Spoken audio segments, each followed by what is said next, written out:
dan kita akan masuk ke sesi talk show yang kedua.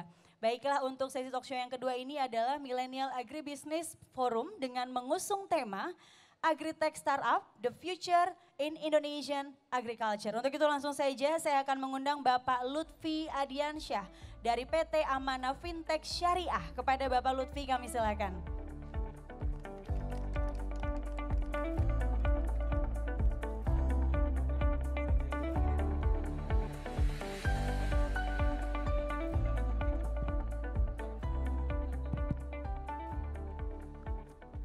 Ya, Assalamualaikum warahmatullahi wabarakatuh.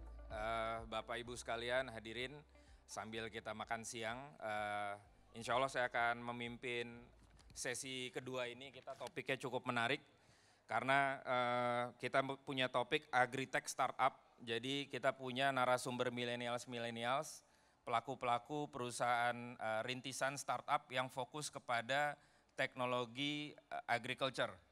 Jadi kalau kita melihat, nih pengantar dulu, kemarin itu ketika pembukaan di Istana, yang menariknya di sektor pertanian ini, Pak Presiden Joko Widodo bicara bahwa di 2020 ini ada alokasi dana pembiayaan mikro sektor pertanian sejumlah 50 triliun.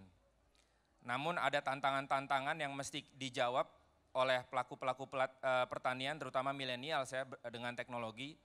Karena harapannya dari pemerintah itu ada metode intensifikasi dan ekstensifikasi. Jadi intensifikasi ini melibatkan teknologi, kalau ekstensifikasi melibatkan lahan. Nah, kita sekarang pengen dengar nih langsung dari pelaku-pelaku startup pertanian. Langsung saja saya panggil narasumber kita yang pertama, Bu Rita dari M-Tani. Ya, tepuk tangan. Oke, Bu Rita ini dari M-Tani ya Bu ya. Oke, narasumber kedua sebelum kita perkenalan nanti, saya panggil Mas Gede Mertayoga dari Fishgo. Oke, terima kasih Mas Yoga. Yang narasumber kita ketiga, saya panggil Pak Filardi Ayun dari Frogs ID. Oke. Bisa dipegang. Oke, jadi ini narasumber-narasumber kita yang millennials, pelaku-pelaku startup langsung. Semoga diskusi ini bisa bermanfaat dan membawa informasi baru bagi hadirin sekalian di sini yang antusias kepada teknologi agriculture. Nah, saya ingin bertanya dulu untuk saling memperkenalkan ya. Jadi ini Bu Rita dari M-Tani. Mungkin bisa cerita sedikit nih, kan kita bicara agriculture, startup, terus teknologi gitu. M-Tani ini secara produk atau layanannya apa ya gitu, dan kenapa membuat M-Tani gitu? Silakan. Ya. Assalamualaikum warahmatullahi wabarakatuh. Mas Lutfi manggilnya Mbak aja ya. Oke, Mbak, soalnya siap. Katanya temanya milenial kan, tapi ya wajah memang penampilan memang kolonial sih ya. Jadi kalau M-Tani sendiri itu memang didirikan, itu basicnya memang awal untuk mengajak para milenial supaya nggak males, nggak malu, nggak jengah untuk masuk kembali ke dunia pertanian. Contohnya aja gampang, saya sendiri itu lulusan pertanian, tapi 15 tahun saya masuk itu ke dunia HR, perbankan, dan yang lain-lain. Baru nih di tahun 2017 kemarin saya join ke M-Tani, itu karena apa? Karena menarik, karena di M-Tani ini ada satu program namanya program pendampingan, di mana program pendampingan ini para sarjana lulusan S1 ataupun D3 bisa membantu rekan-rekan petani yang ada di seluruh Indonesia. Khususnya untuk saat ini kita fokusnya di budidaya tanaman padi dan jagung. Untuk padi ini para pendamping tadi yang anak-anak S1 tadi kita fasilitasi dengan aplikasi namanya M-Tani. Ya, M-Tani aplikasi bisa di search di Google, cuman memang tidak bisa langsung join kalau bukan pendamping kami. Nah, M-Tani sendiri ini adalah satu layanan aplikasi monitoring Jadi nanti para pendamping itu bisa membantu para petani untuk melaporkan ada apa sih di sana, apa ada hama apa yang ditemukan, ada kejadian apa yang ditemukan, dan kemudian dilaporkan ke dalam server database kita, di mana di dalam server di database kita punya level 2 itu memang sudah para ahli dari OPT, organisme pengganggu tanaman. Jadi nanti kita bisa memberikan solusi-solusi atau apa yang tindakan yang terbaik yang bisa diambil oleh petani secara real time. Jadi nggak harus nunggu dulu gitu, langsung dilaporkan ini ada wereng nih atau nih kekeringan atau apa. Nah itu kita bisa segera melakukan antisipasinya. Ujungnya apa? Ujungnya tentunya adalah kalau kita berbicara pertanian, itu pasti 80% tidak bisa dipungkiri itu adalah faktor alam. Ya, benar ya. Kalau misalnya kayak sekarang, kayak kemarin ini kita kekeringan mundur gitu ya. Maksudnya kekeringannya agak lama, hujan itu datangnya di akhir-akhir. Nah itu juga memiliki dampak produktivitas. Kalau dengan iklim saja sudah diganggu, turun produktivitas, ditambah lagi nanti dengan hama yang tidak tertanggulangi, bisa dibayangkan seberapa banyak hasil produktivitas yang akan hilang dari situ. Nah, layanan kami ini adalah setidaknya adalah untuk menjaga supaya produktivitas itu bisa sesuai dengan harapan. Jadi lebih optimum lah gitu, dengan dia ada pendampingan, kemudian dengan pendampingan tentunya misalnya kita berkolaborasi dengan perusahaan pupuk atau perusahaan benih gitu. Jadi mereka bisa juga mensosialisasikan itu melalui para pendamping-pendamping tani kita yang ada di seluruh Indonesia. Begitu Mas, kurang lebih singkatnya seperti itu. Singkat apa panjang ya? Singkat. Oke, Itu terima kasih. menarik sekali ya, berarti M-Tani ini juga salah satu layanannya fokus kepada pendampingan. Berarti kalau boleh dibilang apakah ini gabungan antara offline ke online ya berarti kan dengan Betul. pendamping dan Betul. bisa diakses melalui aplikasi ya M-Tani ya. Iya, Baik. betul. Terima kasih informasinya, nanti saya lanjutkan lagi ke Mbak Rita. Sekarang saya ingin lanjut dulu ke Mas Yoga. Boleh tolong ceritain nggak Fish Go ini apa ya? Fish and Go kayaknya, atau Fish Go, ini Fish restoran Go, apa Fish Go. gimana? Baik, silakan. Baik, terima kasih Mas. Jadi Assalamualaikum warahmatullahi wabarakatuh, Om Swastiastu. Di Fish Go ini pada dasarnya adalah sebuah aplikasi berbasis navigasi yang kami tujukan untuk membantu nelayan-nelayan tradisional, khususnya di daerah pesisir, seperti itu. Jadi pada awalnya kenapa kami buat Fish Go ini, sekarang namanya kami PT Nelayan Digital Indonesia. Jadi kami melihat bahwa Indonesia ini sebenarnya kita memiliki potensi yang sangat besar di sektor perikanan khususnya seperti itu. Tapi faktanya berdasarkan data statistik, banyak nelayan-nelayan kita gitu, petani-petani kita yang masuk ke dalam masyarakat kurang mampu gitu. Bahkan mencapai sekitar 25% masyarakat kurang mampu itu justru berasal dari nelayan gitu. Padahal potensi kita besar tapi nelayan kita masuk kategori kurang mampu seperti itu. Akhirnya saya dan teman-teman muda di Bali, karena kita kebetulan kuliah di Kelautan dan Perikanan Mas, jadi sama seperti Mbak mungkin di pertanian, saya di Kelautan dan Perikanan dan teman-teman. Kita waktu itu sempat ikut proyek dari Kementerian Kelautan dan Perikanan dan akhirnya kita mempelajari, oh ternyata lokasi ikan di laut itu bisa dipetakan loh. Gitu. Sedangkan nelayan-nelayan kita selama ini di Bali itu khusus di Bali juga beberapa nelayan-nelayan di Indonesia menggunakan sistem-sistem tradisional untuk menangkap. Jadi ada metode-metode tradisional seperti menggunakan sase atau seperti itu. Rasi bintang, seperti itu Mas. Itu faktanya di lapangan seperti itu. Tapi seringkali ketika mereka mengikuti pola tradisional tersebut, kembali tanpa membawa hasil. Nah, jadi seperti Mbak Dela tadi bilang, ada faktor alam juga yang menentukan. Nah, setelah kami mempelajari, akhirnya kami cobalah mendigitalisasi kemampuan nelayan-nelayan tradisional itu dalam bentuk sebuah aplikasi. Pergerakan ikan dapat dipantau menggunakan teknologi satelit dan juga modeling oceanografi. Nah, itulah akhirnya kita coba implementasikan secara langsung ke masyarakat yang mudah dicerna teknologinya dalam bentuk aplikasi seperti itu. Jadi saat ini fitur utamanya kami ada 3 untuk saat ini, yaitu yang pertama adalah kita memberikan informasi lokasi potensial penangkapan ikan hingga ke tingkat spesies. Untuk di Bali kita sudah ada 4 spesies jenis ikan potensial. Kemudian fitur kedua adalah kita memberikan estimasi waktu penangkapan terbaik. Jadi nelayan nggak harus lagi berangkat seharian keliling-keliling gitu. lokasi ikan spesiesnya di sini jamnya sekian gitu. Jadi mereka sudah tahu kapan harus berangkat dan terakhir adalah rute yang aman. Gitu. Jadi seringkali kecelakaan laut itu kan merupakan salah satu penyebab banyaknya nelayan-nelayan kita seperti itu. Makanya kita, rute yang aman tuh di sini loh Pak. Gitu. Jadi seperti itu sih kurang lebih. Ini menarik sekali ya, jadi sudah bisa mempetakan spesies ya? Memang harus spesies, Wow. tidak bisa ikan umum. Ini bisa dipakai buat hobi nggak Mas? Nah di Bali kan rata-rata pemancing rata-rata pakai hobi semua gitu. Tapi yang kita gunakan sekarang spesiesnya untuk ikan jaring semua. Alat tangkapnya masih dengan jaring gitu, bukan dengan pancing.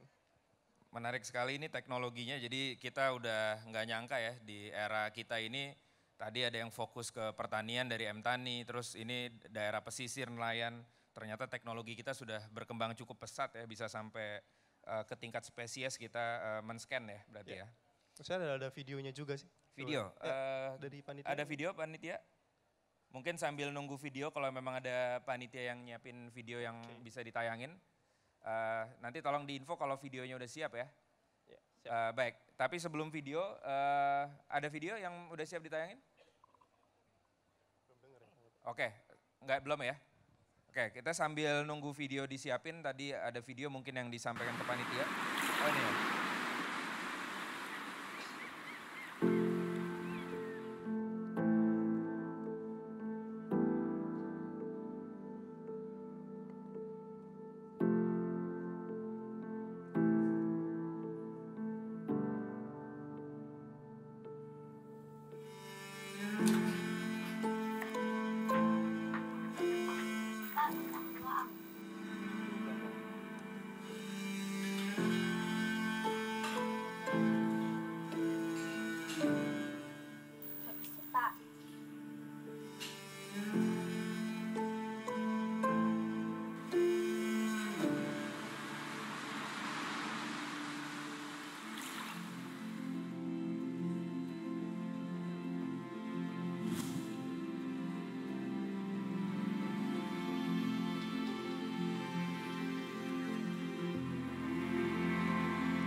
Tepuk tangan dulu dong.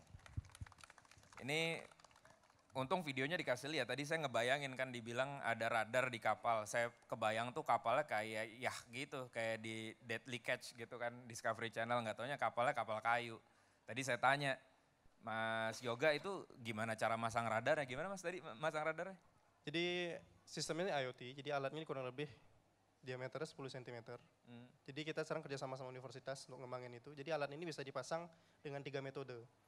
Jadi untuk dipancing, dia kerjanya kayak seperti pelampung gitu. Kemudian kalau untuk di kapal, bisa dipasang ke skrup gitu.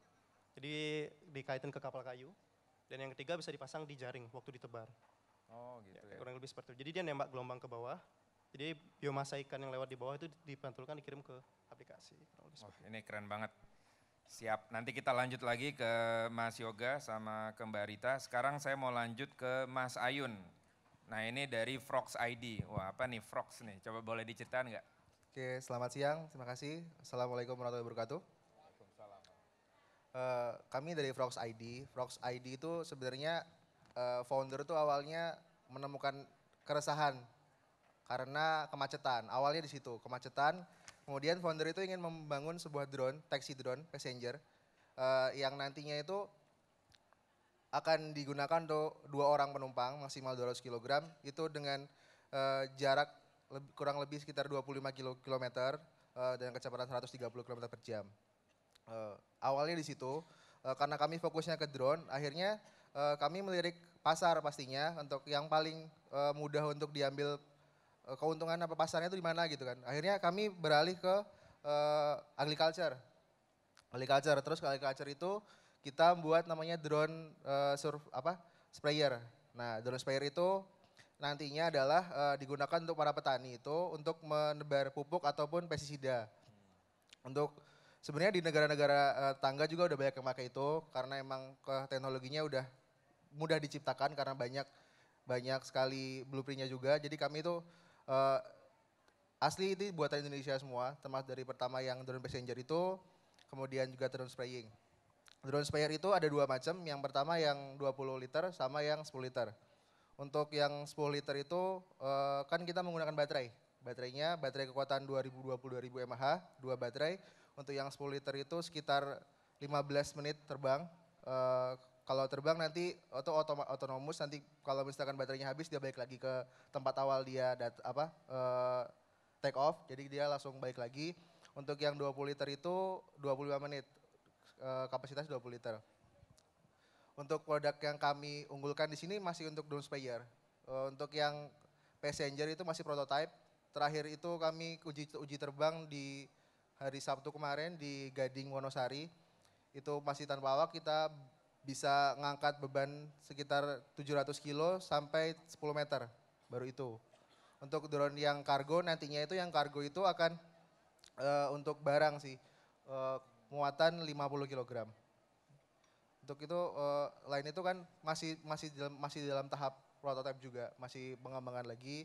Untuk yang fokus sekarang, kalaupun yang yang drone spraying itu kemarin juga udah ada pesanan dari yang lain, nggak cuma untuk spraying. Jadi model bawahnya kan cuma kayak tangki biasa, itu juga bisa dimodifikasi dengan misalkan ada drone yang mau orang-orang minta dimodif ke yang lain, itu bisa gitu.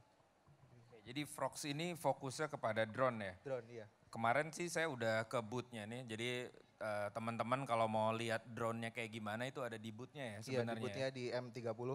Saya waktu ngelihat drone-nya sampai saya bilang nih kalau mau test drive bawa manusia saya mau jadi kelinci percobaan nih.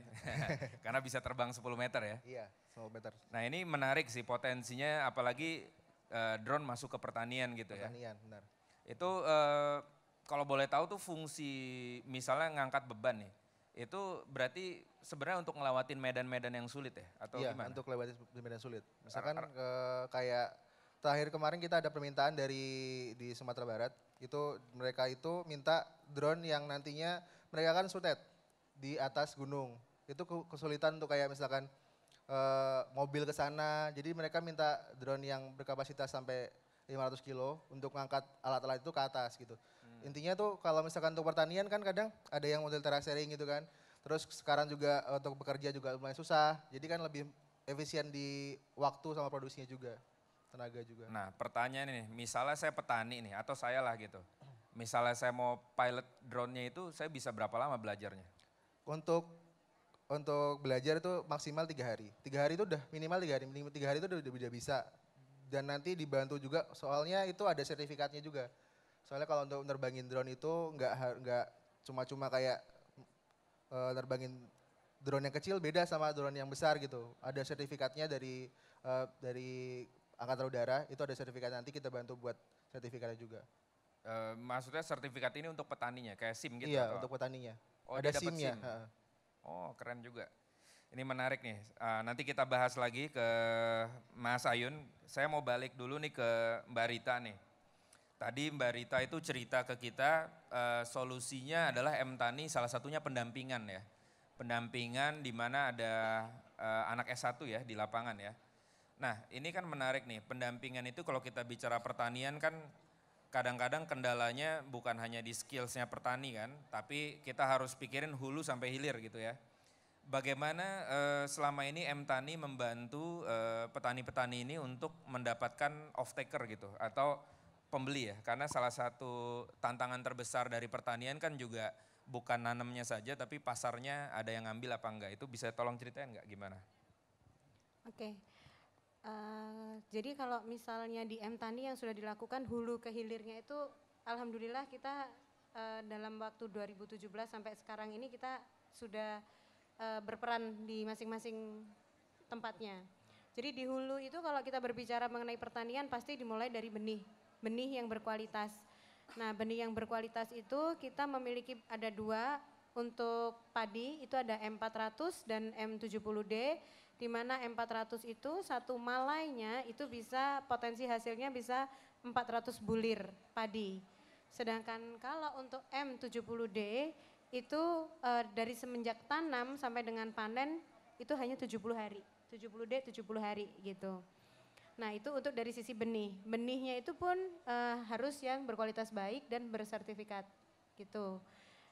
Kemudian setelah benihnya sudah bagus, pastinya ada pupuk di dalamnya. Nah M-Tani sendiri karena concern di pertanian yang berkelanjutan, maka kita menggunakan pupuk hayati dan pupuk organik dalam melakukan proses pembudidayaannya. Dan setelah itu panen, ya kan? Setelah itu budidaya didampingi dan ada aplikasi monitoring, terus kemudian panen dengan hasil yang memuaskan. Nah dari hasil yang memuaskan ini harus ada yang beli dong. Nah kita juga ada 2 rice milling unit penggilingan padi di daerah Karawang dan di daerah Cianjur. Jadi nanti para petani yang menjadi mitra kita bisa menjual kembali hasil pertaniannya, tidak harus varietas kita, varietas bebas yang manapun, dan kemudian dijual gabahnya ke kita dan kemudian kita kembali pasarkan kembali menjadi produk lokal Indonesia gitu, menjadi beras namanya beras Segowangi dan beras merek Anglu yang dijual ke pasaran. Itu untuk yang ke retailnya. Sedangkan untuk yang non retailnya ya banyak, kita jual ke restoran, terus kemudian kita juga jual ke industri-industri lah untuk si berasnya ini. Jadi petani tidak perlu khawatir lagi barangnya tidak terbeli. Begitu kurang lebihnya Mas. Jadi one stop solution ya? One stop solution. Pengennya di seluruh Indonesia begitu. Sekarang masih ada di Jawa Barat dulu. Oh sekarang fokus di Jawa Barat? Yang ada. Kalau fokus sekarang semua lagi dibangun. Kita ada di 16 kabupaten. Itu dari wilayah Sumatera sampai dengan Jawa. Itu kita sekarang lagi masih di area yang hulunya dulu. Jadi di area pembenihan kemudian budidaya gitu. Tapi kalau untuk off-farm-nya belum. Ya, boleh nanya sedikit nggak? Ini kan acaranya HKTI ya. M-Tani ada kolaborasi nggak sebelumnya dengan HKTI? Sudah pernah ada kolaborasi atau belum atau? Iya. Jadi kebetulan inisiasinya, foundernya itu sebenarnya kan adalah Bapak Ketua kita ya, Bapak Ketua KTI, Bapak Muldoko, makanya tadi namanya ada M400, ada M70D, nah M itu mungkin juga salah satu inisial mungkin ya, tapi tidak pernah sih itu disebutin secara eksplisit, tapi mungkin ini saya juga berpikir M apa ya, tapi saya nyebutnya malainya ada 400 gitu. Gitu. Siap. Makasih Mbak Rita. Ya. Nih saya mau lanjut dulu ke Mas Yoga ya. Mas Yoga, kalau Mas Yoga sendiri ada kolaborasi nggak dengan HKTI? Produknya sejauh ini? Sejauh ini belum. Belum ya? Ya betul. Kemudian memang kemarin invitationnya juga dari email. Jadi juga saya kaget, wah HKTI ini acara apa nih? Gitu. Tapi kira-kira ke depan ada potensi nggak? Kira-kira potensinya apa? Karena memang fokus kami sekarang kan memang lagi, kita bisa increase fish catchingnya fisherman. Jadi kita bisa meningkatkan jumlah tangkapan nelayan tradisional nih. Tapi dengan peningkatan tangkapan itu ternyata masih banyak komponen-komponen yang belum bisa kita sediakan. Jadi seperti cold storage dan lain sebagainya. Supaya kita bisa mengirim ikan dengan kualitas terbaik kan gitu. Jadi saya lihat mungkin dari HKTI bisa membantu kami untuk memetakan pasar ya, khususnya karena sejauh ini ikan-ikan yang di Bali khususnya, di restoran-restoran yang ada di Bali itu justru bukan ikan-ikan nelayan gitu. Jadi ikan-ikan kiriman dari luar seperti itu, yang dijual-jual di restoran seperti itu. Justru ikan-ikan nelayan ini nggak ada pasarnya nih, makanya itu jadi masalah kita sekarang. Padahal ada ikan-ikan tertentu yang kami prediksi juga itu bisa jadi potensial ekspor, kurang lebih seperti itu. Jadi besar harapan saya nanti bisa dengan salah satu founder di HKTI juga, mungkin kita bisa berdiskusi lebih lanjut. Mungkin bisa kita sediakan suplai ikannya seperti itu.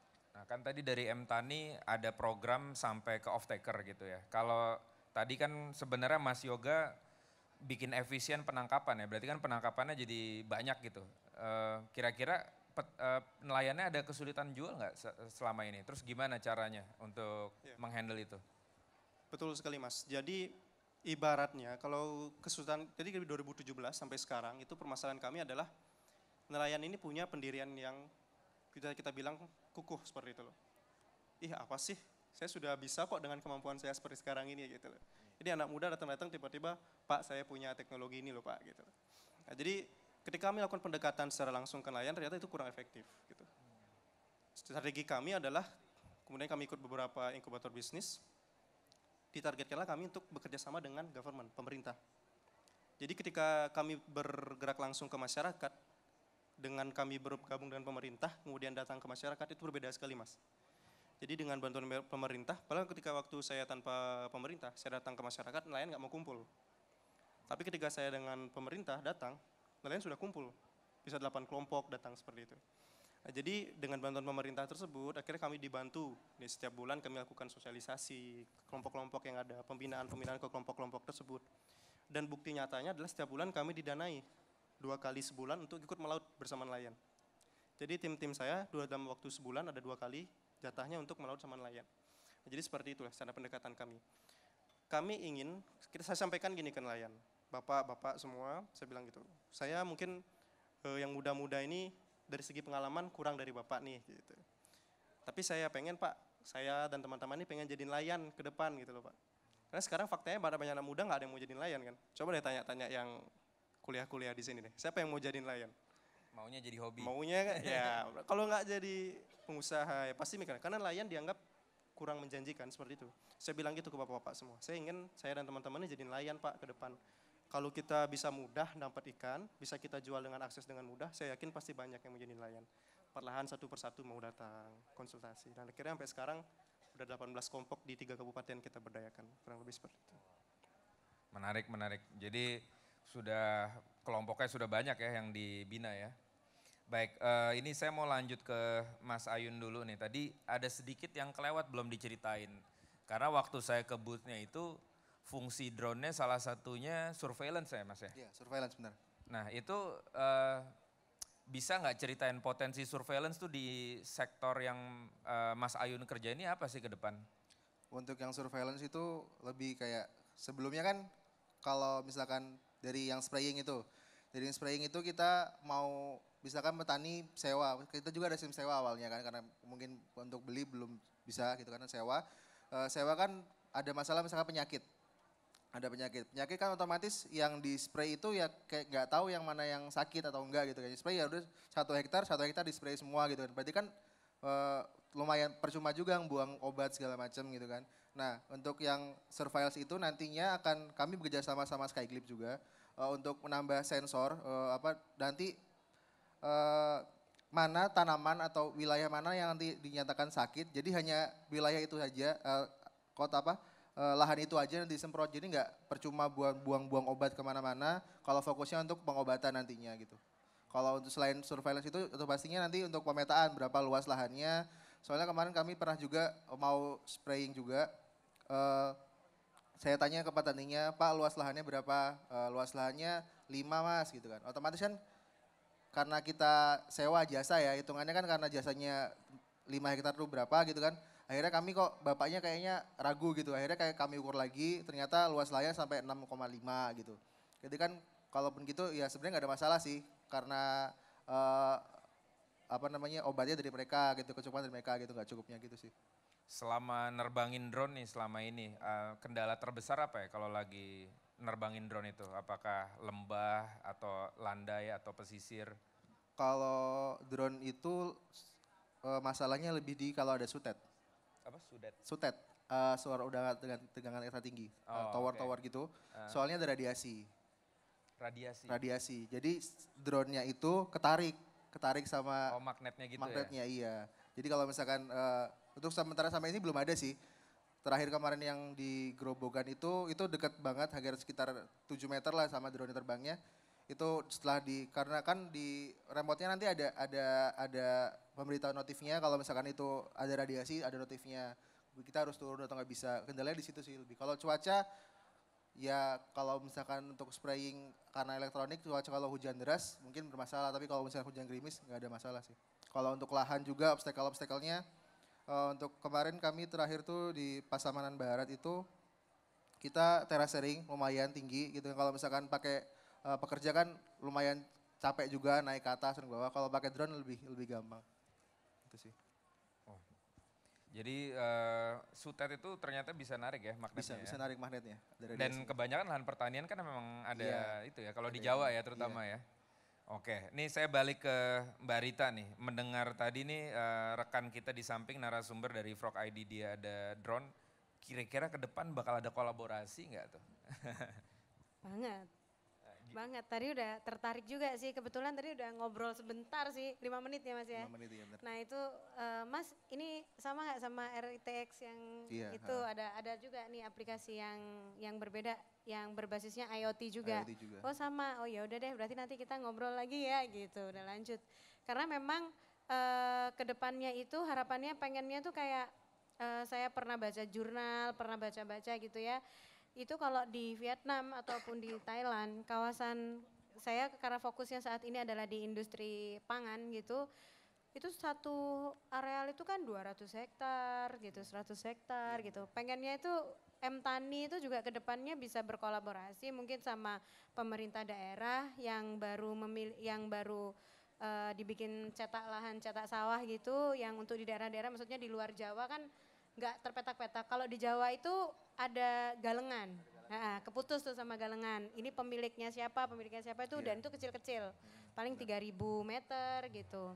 Nah kalau misalnya yang di luar Jawa harapannya bisa hektarannya bisa lebih gede. Nah kalau hektarannya gede kita pakai ada drone, terus kemudian ada fasilitas IoT yang Surveillance, lain, iya. mantap itu Mas.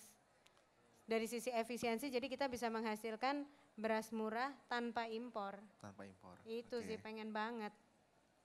Itu sih. Dari Mas Ayun sendiri komoditinya udah ada masuk beras selama ini ke Kita drone-nya? beras paling sering memang beras. Karena yang 10 liter itu cocoknya untuk yang beras. Untuk yang 20 liter itu untuk yang cocok yang agak kuat kayak misalkan sawit, karet gitu. Tapi kalau kita banyak juga hari ini lagi ada proyek di Madiun PTPN juga, tebu. Terakhir kemarin kita ke Batang ada bawang sama kacang hijau. Terus iya kacang panjang maaf, kacang panjang. Terus di Wonosobo juga ada kentang. Jadi emang banyak sih anunya, nggak cuma untuk padi aja gitu. Udah banyak juga Udah variannya banyak, iya, berarti ya, variannya banyak. komoditinya. Baik, ini ke Mas Yoga nih sekarang. Tadi saya 2 kali dengar kan dari Mbak Rita sama Mas Yoga bahwa di sektor pertanian ini 70-80%-nya karena faktor alam. Cuma saya pengen tahu nih pendapatnya selama menjadi pelaku teknologi nih, teknologi ini udah ngurangin berapa persen sih dari faktor alam tadi? Harusnya kan jadi cukup drastis ya, yang tadinya nggak terprediksi jadi bisa terprediksi. Nah, menurut pengamatan dan pengalaman Mas Yoga sendiri gimana Mas, teknologi ini sudah sejauh mana? Iya, jadi memang di aplikasi kami ada fitur, di sana memang ada fitur pasang surut, juga cuaca. Nah, itu diupdate setiap 30 menit sekali. Jadi biasanya kalau nelayan itu kan sejauh ini mereka ya sistemnya diam di pantai, ngelihat-ngelihat aja di ini awan, oh ada awan, misalnya tipe hujan cumulonimbus nih biasanya mereka sebut. Oh, awan cumulonimbus di sekitar barat daya, oh berarti kemungkinan akan ada badai di barat. Padahal kalau kita lihat sekarang, pola-pola cuaca sekarang kan berubah-ubah mas, nggak bisa diprediksi ya kan. Jadi dengan fitur ini kami berikan informasi setiap 30 menit update ya. Oh kemungkinan akan cuaca buruk di sekitar area ini. Jadi di mapping itu juga kita menentukan area yang aman untuk melaut itu di area sekitar sini Pak. Gitu. Meskipun daerah yang di sana lebih banyak potensinya, tapi kalau ada peluang seperti cuaca buruk kayak gitu. Karena kalau udah di tengah laut itu kapal sudah ombak itu 2 meter itu loh Pak. Jadi kalau nelayan tradisional kapal-kapal kecil kecil-kecil itu bahaya sekali seperti itu. Jadi kami sarankan ke area yang satunya yang lebih aman meskipun dengan potensi yang tidak sebesar di daerah satunya. Sejauh ini dari faktor kecelakaan laut, jadi memang kami harapkan tidak pernah terjadi seperti itu. Cuma memang ada kendala dari beberapa tahun sebelumnya, ada data bahwa nelayan Bali itu terdampar sampai ke Banyuwangi di Muncar seperti itu karena faktor cuaca tadi gitu. Tapi di aplikasi kami ada fitur SOS juga, seandainya mereka ada trouble, pencet di sana jadi akan terhubung ke dinas terkait. Ini ada SAR yang di daerah juga, BNPB daerah juga seperti itu. Jadi kami itu utamakan pencegahannya gitu. Jadi kalau bilang berapa persen, karena sejauh ini belum ada kasus lagi, jadi belum bisa kita hitung. Tapi kita minimalisir kemungkinan kecelakaan laut itu terjadi pada nelayan-nelayan kita. Seperti itu. Ya menarik nih, kan aplikasinya Mas Yoga ini berbasis apps dan pakai internet ya, IoT ya, internet. Itu saya nggak kebayang sih di laut bawa handphone. Saya berpikir nelayan itu handphonenya masih monokrom tuh kayaknya, belum smartphone. Itu gimana nih kasus-kasus teknologi ini di lapangan? Benar sekali, jadi mayoritas waktu kita datang ke masyarakat, mereka justru tidak ada yang menggunakan HP Android gitu pertama. Rata-rata yang menggunakan HP Android itu paling ketua kelompoknya atau pengepul-pengepul ikan gitu. Tapi ketika kami ke rumah, anak-anaknya punya HP Android gitu. Nah jadi kalau dari cara menangkap ikan ya Pak ya, jadi ikan kalau di Bali itu waktu penangkapannya kami tentukan 2 tipe nih. Ada tipe subuh jam 4 pagi berangkat, balik jam 8 pagi. Kemudian ada yang tipe sore, jam 4 sore berangkat, balik jam 8 malam. Nah kayak gitu. Jadi sistemnya kalau memang tidak ada handphone bisa pakai handphone anaknya gitu loh. Dan juga dari pemerintah daerah, kami kerjasama dengan pemerintah daerah, kita bagikan ada 2 alat, itu ada handphone dan juga GPS eksternal. Nah jadi kita sistemnya adalah dipinjam kan kayak gitu. Jadi satu kelompok ada kurang lebih 10 handphone, sistemnya rolling nanti, seperti itu. Lengkap dengan case anti airnya gitu. Jadi memang harus dibantu dulu, dibantu terlebih dahulu. Jadi sekarang sudah ada peningkatan pendapatan, bisa 300.000 per hari, mereka bisa kredit beli cicil handphone. Rata-rata seperti itu sekarang. Jadi by nature si nelayan ini sebenarnya nggak punya smartphone, tapi anak-anaknya ternyata punya. Ini menarik nih. Oke, kita lanjut dulu ke Mas Ayun nih. Tadi udah mulai sedikit menyentuh dunia finansial nih. Saya mau, karena kebetulan saya latar belakangnya adalah fintech, finansial teknologi. Saya pengen dapat pandangannya dari Mas Ayun, dari teknologi drone itu kira-kira ada hubungannya nggak sama sektor finansial ke depannya? Kedepannya sih nanti ada. Kami kan inginnya kerjasama juga sama pihak-pihak yang finansial juga untuk pembiayaan. Karena emang harganya kan tidak murah gitu kan. Untuk sementara kan masih sistemnya sewa. Kalaupun kami jual pun terakhir di yang gerobokan tadi itu, kami akhirnya jual karena anaknya minta beli, akhirnya kami sistemnya ke kredit. Tapi kreditnya belum ada urusan sama yang lain, baru kita cicil-cicil sendiri gitu biasa. Untuk kedepannya pastinya kami ingin kayak ada bantuan finansial untuk lebih ke petaninya lagi, agar petani itu kalau mau beli itu biar gampang, itu gimana gitu.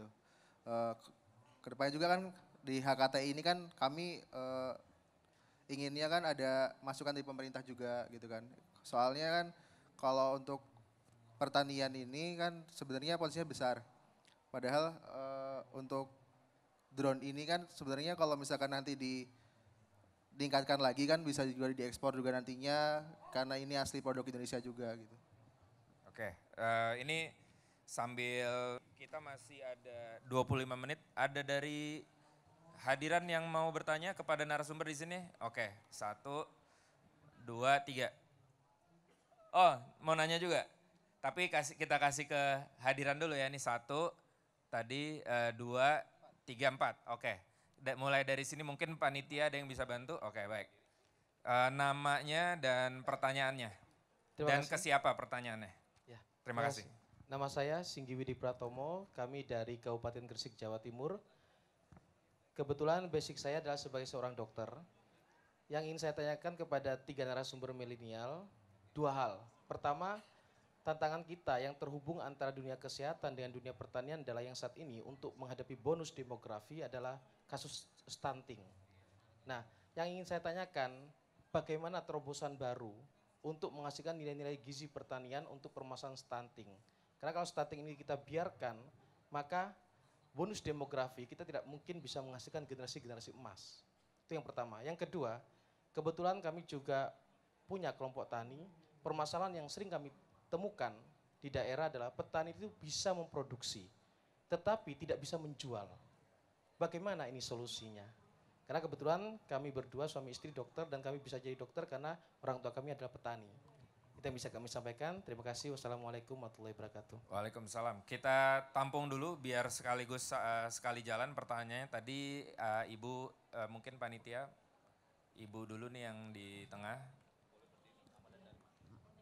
Assalamualaikum warahmatullahi wabarakatuh. Nama saya Endang. Saya dari Jakarta, tapi saya punya lahan sawah di Jawa Tengah. Saya tertarik dengan M Tani tadi, dengan Mbak Rita. Maaf saya sambil baca ya.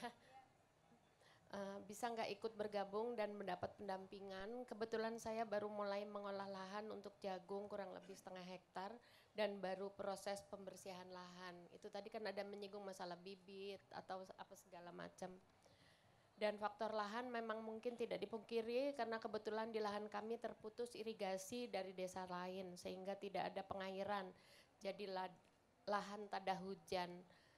Tadi Mbak Rita sempat menyebutkan apakah 16 kabupaten itu ada di Jawa Tengah juga, di Kabupaten Tegal. Saya dari Tegal. Pendampingannya yang seperti apa dan apakah hasil panennya bisa didistribusikan ke kota besar atau kemana gitu. Gitu aja, terima kasih. Assalamualaikum warahmatullahi wabarakatuh. Baik, terima kasih Bu Endang. Kita lanjut dulu ke pertanyaannya. Bapak yang paling kanan, nanti habis itu Bapak yang baju hijau. 4 pertanyaan nanti sama dari MC. Terima kasih, nama saya Fahmi. Saya mau tanya kepada yang di tengah, yang dari Bali.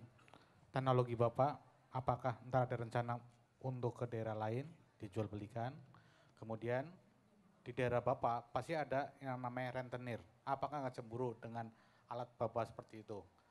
Ya kan, biasanya kan rentenir itu lihatnya, wah ini ada barang bagus, dikreditin aja itunya, barangnya atau Androidnya, ya kan? Jadi kan tetap yang dirugikan itu nelayan. Kemudian yang Bapak yang paling subur itu masalah drone. Drone itu kalau di atas suhu kepanasan itu berapa derajat? Apakah kalau panas kayak kemarin, musim panas kemarin itu pengaruh dengan komponen-komponen drone tersebut? Terima kasih. Assalamualaikum warahmatullahi wabarakatuh. Baik, terima kasih Pak Fahmi. Bapak.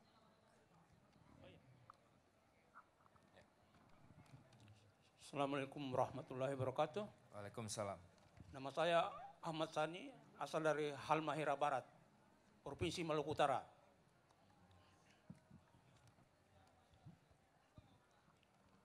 Ya, saya sebagai putra daerah selama ini tuh hati saya nangis melihat dengan kegiatan yang Bapak ini apa Bapak diskusikan tadi ternyata bertolak belakang sama daerah saya.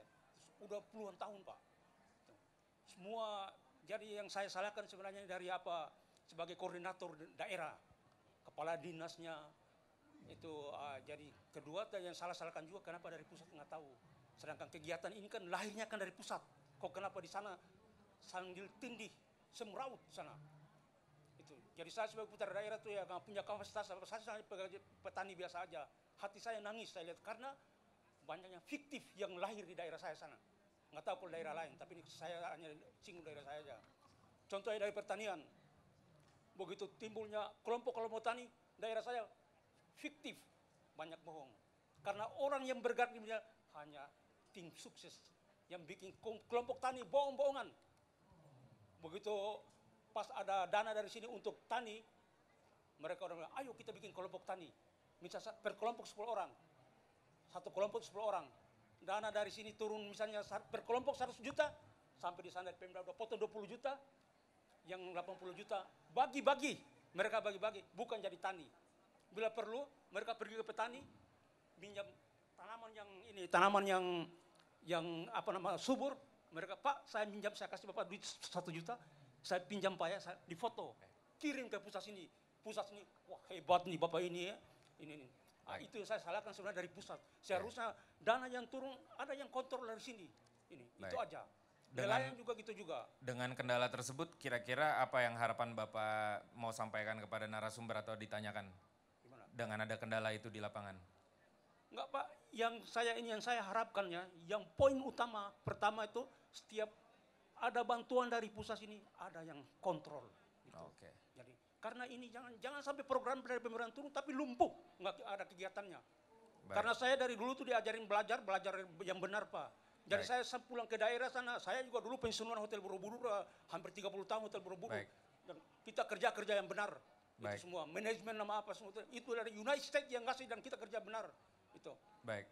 Telepon operator aja nih kita di training itu pendengar dulu. Jadi saya minta itu Pak. Setiap ini Taufik Majid itu adik sepupu saya yang dirjen ini. Nangis hati saya. Anda jadi pejabat baru sehari gitu kan. Baik. Saya sampai ompong sampai ubanan di DPI itu. Cuma saya Baik, kerja Pak. jadi saya minta itu aja Pak. Terima kasih banyak Pak Ahmad Sani. Kayak nelayan, kayak itu saya minta itu aja. Jadi tolong supaya ada bantuan dari sini turun. Baik. Jadi jangan sampai fiktif. Saya juga termasuk fiktif, pernah korban juga itu. Baik Pak Ahmad Sani, terima kasih banyak. Saya mohon izin lanjutkan ke pertanyaan tadi ya Pak ya. Saya akan memberikan kesempatan kepada narasumber untuk menjawab pertanyaan dulu. Mungkin terima kasih banyak Pak Ahmad Sani atas masukannya. Kita applause dulu. Waalaikumsalam warahmatullahi wabarakatuh. Baik, ini ada 3 pertanyaan dan tadi ada 1 masukan. Jadi ini pertama dari Pak Sigit ya. Antara relationship antara pertanian dengan kesehatan. Ini mungkin secara singkat teman-teman yang di lapangan pelaku startup ini apa sih yang sudah dihadapin terkait pertanian dan kesehatan yang sudah dilakukan untuk bisa menjawab isu tadi gitu. Mungkin dari Mbak Rita dulu. Ini Pak Sigit tadi. Oh kalau Bu Endang nanti ini pertanyaan Pak Sigit dulu. Terkait pertanian dan kesehatan tantangannya. Pak Sigit, terima kasih. Tadi isunya adalah stunting ya Pak ya. Nah sebenarnya sih di 2020 baru di bulan-bulan ini sih kita itu mau menginisiasi adanya beras berfortifikasi. Jadi ada kayak kita tambahin kernel di mana di dalamnya itu sudah beras yang mengandung asam folat, zat besi yang dibutuhkan oleh anak-anak gitu. Nah ini masih dalam bentuk inisiasi, jadi kita lagi bikin konsepnya bagaimana itu bisa diterima oleh pemerintah karena benar seperti yang dibilang sama Mas Yoga gitu, saat ini kami sangat membutuhkan support dan bantuan dari pemerintah dan mungkin melalui HKTI ini bisa tersampaikan inspirasi kami, yaitu adanya beras kernel tadi bisa membantu untuk anak-anak stunting gitu. Kurang lebih itu sih. Baik, kira-kira itu jawaban untuk Pak Sigit. Ini saya lanjut dulu ke pertanyaan untuk Mas Yoga ya tadi ya. Untuk pertanyaan Mas Yoga ini dari Pak Fahmi ya. Ini pertanyaan untuk Mas Ayun. Yang tentang, ini Mas Yoga tentang rentenir ya, cemburu. Itu gimana tuh menghadapi rentenir di lapangan? Baik, terima kasih atas pertanyaannya. Jadi pertanyaan pertama tadi sebenarnya apakah kita ada rencana expand ke daerah lain pertama. Kemudian yang kedua baru tadi rentenir tadi. Jadi untuk scaling up Pak, jadi memang target kami adalah mengimplementasikan bukan hanya di Bali saja tapi juga ke seluruh wilayah Indonesia target kami. Tahun ini kami sudah dapat kunjungan langsung dari pemerintah Donggala, dari Sulawesi, DPR dari Makassar juga sudah datang ke kantor kami Pak. Rata-rata dari daerah Sulawesi dan Maluku. Jadi mereka datang ke kantor, karena kebetulan kami, Fisgo kan kemarin jadi salah satu top inovasi pelayanan publik di Kementerian Pan-RB. Nah, dari situ mereka dapat informasi, jadi mereka datang ke kantor dan dia lihat gimana cara kerja aplikasi kami di masyarakat seperti apa. Rencana tahun ini kami akan coba untuk menyasar daerah-daerah timur. Fokus kami ke daerah timur. Seperti itu, ya. Dari Sulawesi dan juga Maluku gitu. Memang kendalanya adalah apabila kita ingin scaling up, karena kita menggunakan sistem prediction, jadi kita menggunakan citra satelit dan juga modeling. Dibutuhkan data in situ, itu minimal 1 musim penangkapan. Jadi untuk membuat model yang baik, diperlukan data in situ yang akurat sama minimal 1 musim penangkapan gitu. Jadi fokus kami nanti mungkin kalau kita akan expand ke daerah lain, pertama kita akan lakukan riset terlebih dahulu, kita collect data, jadi nelayannya tipenya seperti apa, tipe penangkapannya, alat tangkap seperti apa, baru kita bisa strategi untuk scaling up seperti itu. Kemudian yang kedua, apakah ada masalah rentenir? Betul Pak. Jadi kalau bisa masalah rentenir, tengkulak, itu sudah jadi momok dari lama.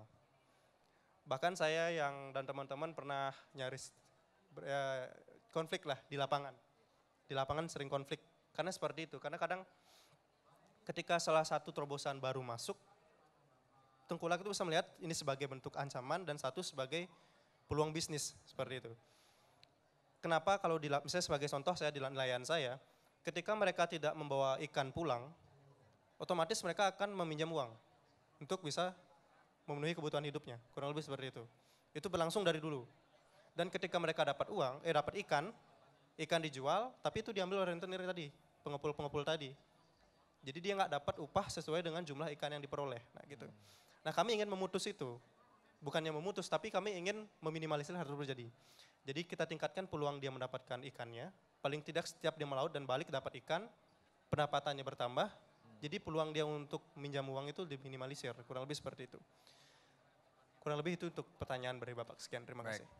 Ini biar adil dulu, saya ke Mas Ayun dulu. Tadi ada pertanyaan tentang suhu drone ya Mas ya? Suhu. Itu gimana tuh Mas jawabannya? Dari Mas Fahmi tadi, Pak Fahmi. Pak Fahmi, makasih Pak untuk pertanyaannya. Terakhir itu kami sampai suhu 40 derajat waktu itu, lagi panas-panasnya, itu bisa aman sih Pak, aman. Karena emang kenapa kita pakai drone itu kan, kalau misalkan tenaga manusia kan, misalnya gini, untuk 1 hektar itu dibutuhkan 5 orang. 5 orang dengan biaya 50.000. Berarti kan dalam waktu kerjanya sampai 1 hari. Itu berarti 250.000. Untuk berarti 1 hari itu 1 hari 5 orang 1 hektar. Sedangkan kalau drone itu 1 hektar itu cuma butuh waktu 10 menit. Gitu. Untuk suhu selama ini tidak masalah. Masalah utama kalau misalkan malah hujan. Hujan agak deras itu baru karena kan ini listrik gitu, jadi nggak bisa. Gitu sih Pak. Baik, ini pertanyaan terakhir tadi dari Ibu Endang yang belum terjawab. Untuk Mbak Rita, gimana Mbak? Terkait Bu Endang ini punya lahan dan berminat kira-kira gitu. Terima kasih Bu Endang. Untuk Tegal saat ini kita memang belum pernah ya, maksudnya untuk mencoba di sana dan kemudian ada pendampingan di sana. 2016 pernah dulu gitu, cuman belum ada lagi gitu. Nah kalau misalnya mau lebih detail, lebih jelasnya, kita ada di booth juga Bu. Nanti ke boothnya M Tani aja, jadi nanti kita bisa lebih enak nanti ngobrol panjang kali lebar kali tingginya. Ya, oke, makasih ya Bu Endang. Iya, mohon maaf sekali Bapak Ibu sekalian, ini dari panitia karena waktu juga terbatas, tapi tanpa berkecil hati, ini rekan-rekan di sini sebenarnya ada booth. Jadi kalau ada hal-hal yang masih kurang, yang masih ingin digali lebih jauh, silahkan main ke boothnya rekan-rekan ini, bisa lihat drone-nya langsung, bisa lihat produknya M Tani. Cuma kalau dari Mas Yoga nggak ada booth, nanti bisa tukeran kartu nama ya Bapak Ibu yang ingin tanya lebih lanjut. Gimana dari MC? Boleh. Pak Lutfi moderator, aku masih boleh ya? Kak, boleh. Boleh. Satu pertanyaan, sebenarnya bentuknya bisa pertanyaan sama bentuknya bisa pengalaman pribadi. Lebih kepada ke Beli Yoga ya. Beli Yoga pertanyaan pertama, Fishgo ini aplikasi yang juga bisa diterapkan di tempat lain di luar Bali atau hanya ada di Bali aja? Berarti ini kan seperti Fish Finder, betul? Sayangnya aplikasi ini baru ada sekarang, zaman saya dulu pernah di program mancing di TV, itu belum ada, kita masih harus beli Fish Finder dan itu mahal gitu. Ini luar biasa sekali terobosannya, berarti ini boleh kita kasih tepuk tangan dulu.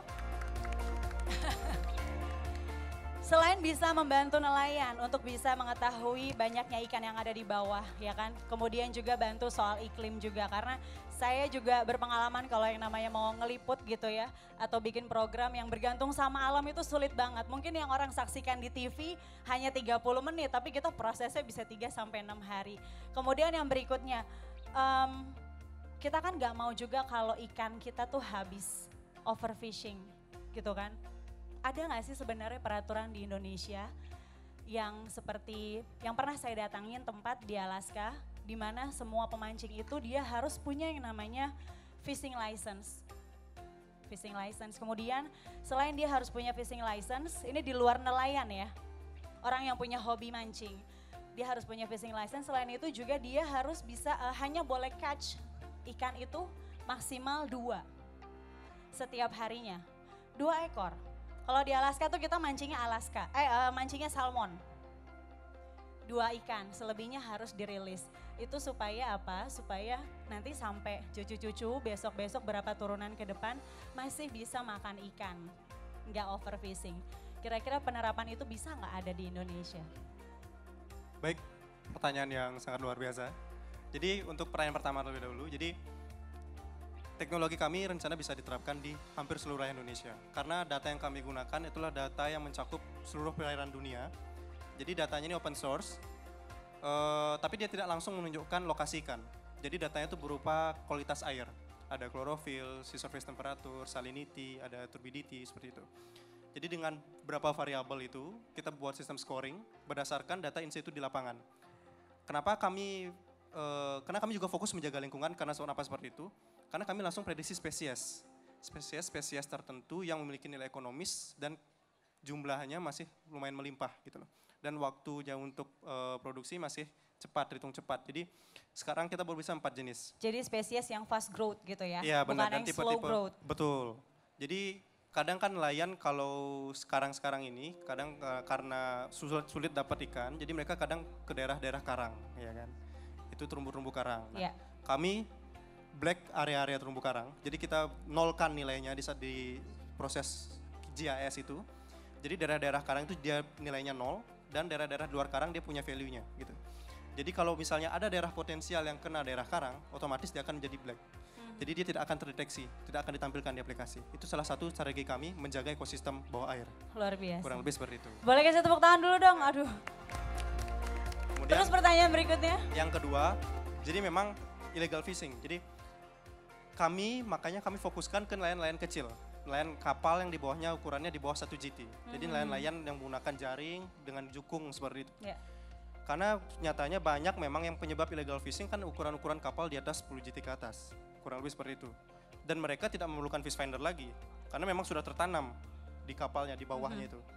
Dan mereka sistemnya ada dual gini, lebih modern gitu. Dan kita kasih kesempatan nelayan-nelayan kecil ini. Di area tangkapan yang cuma sekitar 9 mil dari garis pantai, di mana sih potensial ikannya yang punya nilai ekonomis untuk nelayan-nelayan kecil. Makanya kami fokuskan ke sana. Untuk kapal-kapal besar kami tidak berikan teknologi kami ke mereka. Karena sangat bahaya ya kan. Misalnya tuna nih, atau misalnya apa kan sekarang banyak dirumponin seperti itu.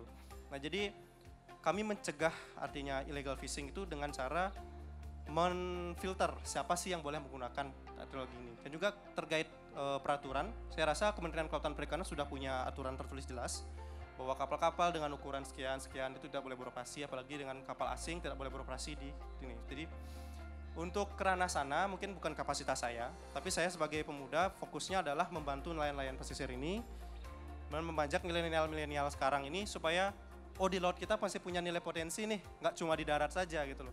Saya nggak harus jadi dokter, saya nggak harus jadi pengacara, tapi saya bisa jadi nelayan dan bisa hidup dengan bahagia dengan itu. Gitu. Kita kembali ke nenek moyangku seorang pelaut ya. Oke, sudah Pak Lutfi? Atau ada mau konklusi? Ya, mungkin kita aplaus saja buat teknologi anak bangsa kita ini, 3 narasumber yang hebat-hebat. Baik, silakan.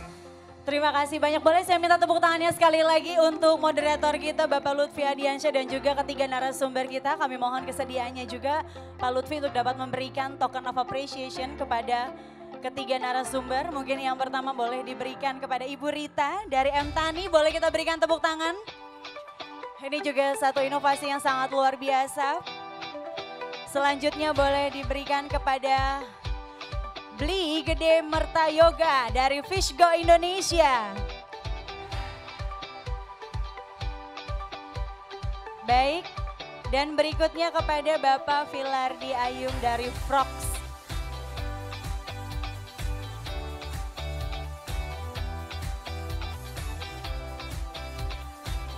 Boleh foto bersama? Ibu Rita, boleh kami undang kembali untuk foto, Bu?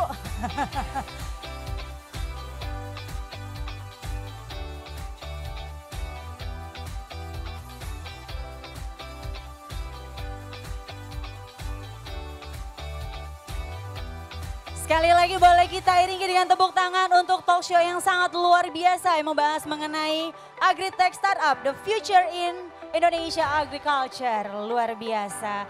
Terima kasih banyak. Oh, moderatornya juga mendapatkan. Baik, terima kasih. Boleh kembali lagi.